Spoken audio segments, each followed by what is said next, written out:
দলে তারকা ক্রিকেটারের অভাব নেই, তবুও টাইগারদের একাদশের ভারসাম্য কোথাও যেন ঠিক মেলে না।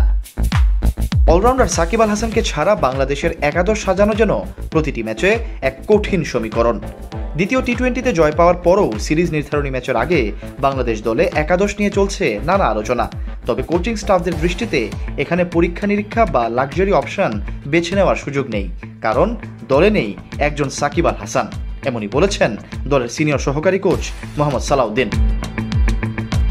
তার মতে সাকিব আল হাসান দলে থাকলে একজন বাড়তি ব্যাটার বা বোলার নিয়ে ঝুঁকি নেওয়া যেত, কিন্তু সাকিব অনুপস্থিত থাকায় সেই বিলাসিতা আর থাকছে না।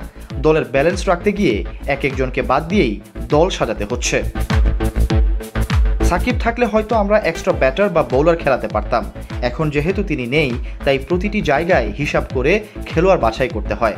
আমাদের হাতে অত অপশন নেই। সংবাদ সম্মেলনে এভাবেই ব্যাখ্যা দিলেন সালাউদ্দিন।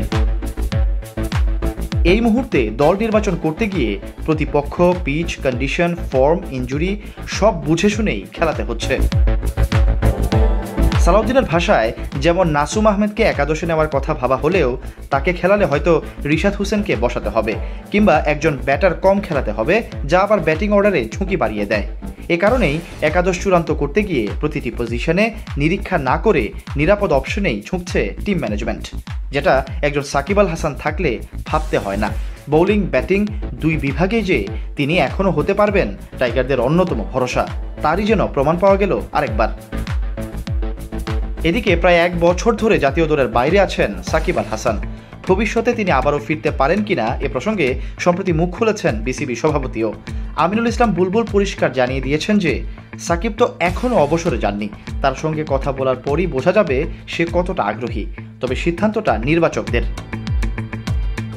সাকিবের জাতীয় দলে ফেরার সম্ভাবনা যে পুরোপুরি বন্ধ হয়নি সেটাই যেন বোর্ড সভাপতির কথায় ইঙ্গিত ছিল। তিনি আরও বলেন, আমি বোর্ড চালাই, কিন্তু দল নির্বাচনের দায়িত্ব আমার না। যারা জাতীয় দল পরিচালনা করে তাদের সঙ্গে বসেই সিদ্ধান্ত নেওয়া হবে।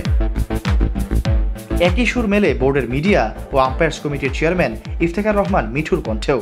তিনি বলেন, সাকিব বাংলাদেশের সর্বকালের সেরা ক্রিকেটার, এতে সন্দেহ নেই।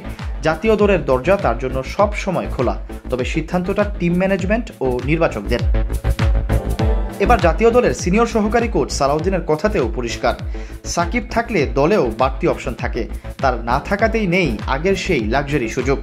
যদিও তাকে দলে ফেরানো নিয়ে এখনও কোনো চূড়ান্ত বার্তা নেই। শুধু এটুকু নিশ্চিত, সাকিব থাকলে বাংলাদেশের একাদশ সাজানো যতটা সহজ, তার না থাকায় ভাবতে হয় দ্বিগুণ। বাংলাদেশের মতো দলের হাতে ক্রিকেটারদেরও নেই তেমন বিকল্প অপশন। সৈয়দ সাকিব, অনফিল্ড।